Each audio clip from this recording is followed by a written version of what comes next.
I'm your host, Dennis Traynor Jr. It has been 20 years since NAFTA, the North American Free Trade Agreement, went into effect with the promise of more equality, more jobs, in short, a better, more prosperous and peaceful world for all of us. Given that NAFTA has contributed to a world that is a negative image of what was sold to us, one would think that spokespeople for the global elite, in this case, President Barack Obama at the State of the Union last week, would use different language, maybe, different talking points, while selling us what has been widely called NAFTA on steroids and a gateway to corporate nationhood. And when 98% of our exporters are small businesses, new trade partnerships with Europe and the Asia Pacific will help them create even more jobs. We need to work together on tools like Bipartisan Trade Promotion Authority to protect our workers, protect our environment, and open new markets to new goods stamped made in the USA.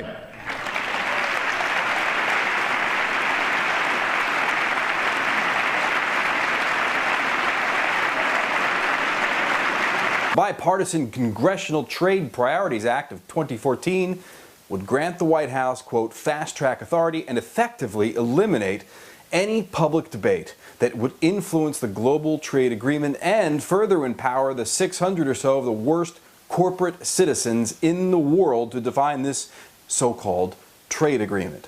And a growing movement of movements has resisted the fast track, the thinking being that if the TPP were given a public debate, there would be no TPP. Joining me to discuss the campaign to defeat the Trans-Pacific Partnership is Kevin Zeese, an organizer with Flush the TPP and PopularResistance.org, which, as you know, is a distribution partner with this program. Kevin, thanks very much for joining me today. Thanks for having me on, Dennis. Let's back up a little bit and look at NAFTA and its links to the Trans-Pacific Partnership.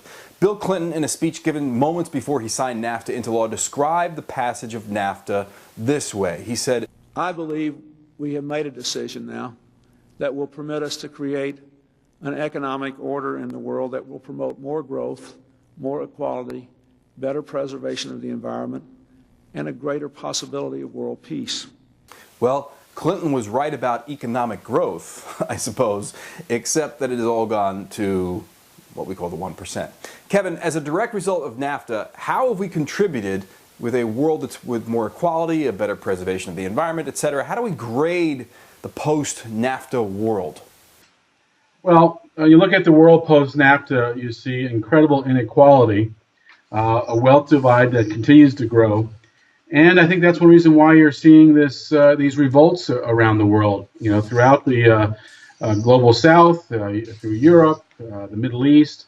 You're seeing people revolting against the new economic order that Bill Clinton talked about, which was basically a neoliberal economic order, and that means a corporate-powered economic order that believes in privatization of even government services, so that people really don't even have a social safety net any longer, making everything into a commodity for profit centers on Wall Street. So it's funny to hear him call that economic order when, about 5 years before that, George Bush talked about a new world order. It's really talking about the same thing.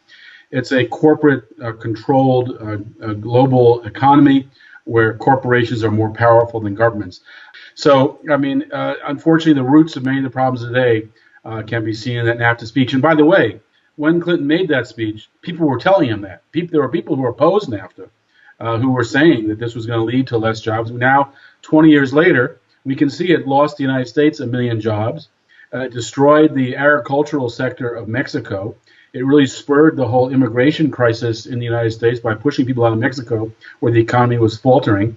It expanded the wealth divide on every country that was involved, Canada, Mexico, United States. The wealthier got wealthier, the middle class has shrunk, the poor got poorer, and that's been really a result of these kind of neoliberal corporate-first trade policies. I think the key example really is the WTO.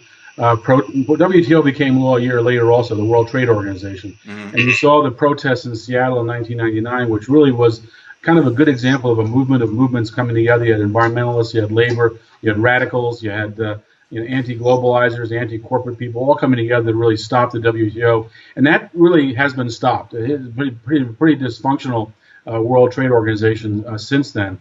And I think the roots of TPP are in that. And since between then and the TPP, about 14 trade agreements have been stopped, so we can stop trade agreements. But at the same time, there are a bunch that have passed and have become law. So, Kevin, you talked about the victory in slowing or stopping the World Trade Organization. Link that to now should we be waving the victory flag yet about stopping the Trans-Pacific Partnership, at least its fast-track authority? I think a lot of the revolts we're seeing in the United States and Occupy and around the world with the Indignados and the Arab Spring have their roots in that WTO anti-neoliberal kind of movement. And so I think there's a lot of basis for that being our roots.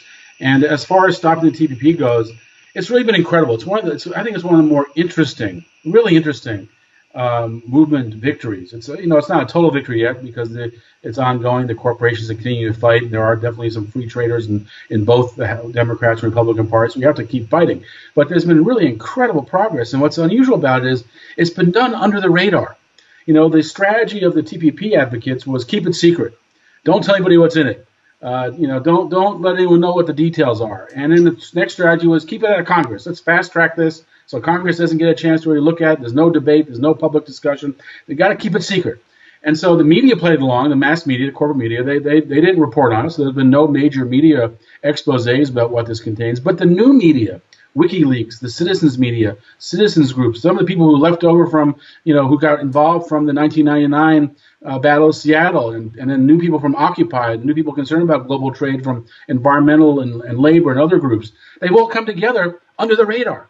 Without corporate media spotlight, through citizens media, we informed each other, educated each other, organized and mobilized each other to the point where in the last 10 days, when we've had a 10-day campaign to flood the Congress, tens of thousands of phone calls and emails have gone to Congress. There were scores of protests on an Intercontinental Day of Action 2 days ago. And it looks like, we pretty much have stopped this current version of fast track, which is the only way they can pass TPP is fast track. Same with the Atlantic Agreement. Without fast track, there's not going to be any global trade agreements getting through anything like this because they're just too insanely pro-corporate that they just will not get through the Congress because people will be so upset. So, now we're seeing 3/4 of the Democrats in the House saying no to trade. They couldn't find a co-sponsor in the House to co-sponsor the bipartisan without a Democrat bill in Congress. And so Boehner has been saying, the Speaker has been saying that you have to have 50 Democrats openly supporting it to get to the floor. That's not happening. In the Senate, Max Baucus rushed through the fast track without discussing it with his colleagues. No other Democrats supporting it on that committee, even the Finance Committee. And Harry Reid is saying it's not going to go to the floor. And so it looks like we've won for now. We've actually, with a quiet mass movement that's been out of the media spotlight, except for our own citizens media, we've stopped the TPP and fast track for now. Great, Kevin. Briefly, what's next then? If there's a temporary respite or a breathing of a sigh of relief here in this potential victory, what's next? Two things are next. First, we have to worry about Max Baucus leaving. He's going to be confirmed probably next Tuesday to become the ambassador to China. He'll be replaced by Ron Wyden from Oregon. Ron Wyden is a free trader, or as Oregon activists call him, a free trader, Traitor. So we're worried about Wyden coming in, and we don't want Wyden to make a new and improved fast track that Democrats can support. We think that's a critical mistake for any of our partners in the advocacy world to join in creating a better fast track, because that'll get introduced in the House. They'll amend it. You'll get a crummy fast track out of the Republicans in the House. Then you'll have House and Senate version, and we'll be back in the fight. We have won this fight for now. Let's not let them off the mat. No fast track. 4 years after negotiations, there's no way that people's interests can be protected. The second thing we have to do, I think, which is, I think, most exciting thing, is to create what we want. We have the power through the internet, through wiki technology and other technology, to create our own free trade negotiation. People around the world openly, not with secrecy like they do with the corporate side, but with transparency, discussing how do we create trade that protects the people, provides for our necessities, improves people's lives, as well as protects the environment. We can do that. I think we need to model as activists how to create a fair trade system that puts the necessities of the people and protection of the planet before profits, and is negotiated in an open and transparent way. And then the government can learn from that, we hope, and transition from this neoliberal model to a people-centered and ecological-centered model of fair trade. So how can that, talk more about that resistance or the creation of an alternative to this TPP locally that we can enact? In addition to the wiki approach, citizen to citizen around the globe, negotiating trade openly and transparently, we're urging people to organize locally. Bring together people in your community because they're about the environment, because they're about labor, about food, about safety, and get them working for a resolution in their local community, their county council, their city council, their town council, a trade justice zone. This is something the Alliance for Democracy has been spearheading, and it's the idea is to pass a resolution at the local level saying we will not obey to these secretly negotiated corporate coups. We will not obey them. We are going to, on the local level, we're going to put forward our own trade program that's going to be a fair trade, that's going to be a trade justice, rather than the trade injustice of ideas like the Trans-Pacific Partnership and the Transatlantic Partnership that are being negotiated in secret with corporate advisors.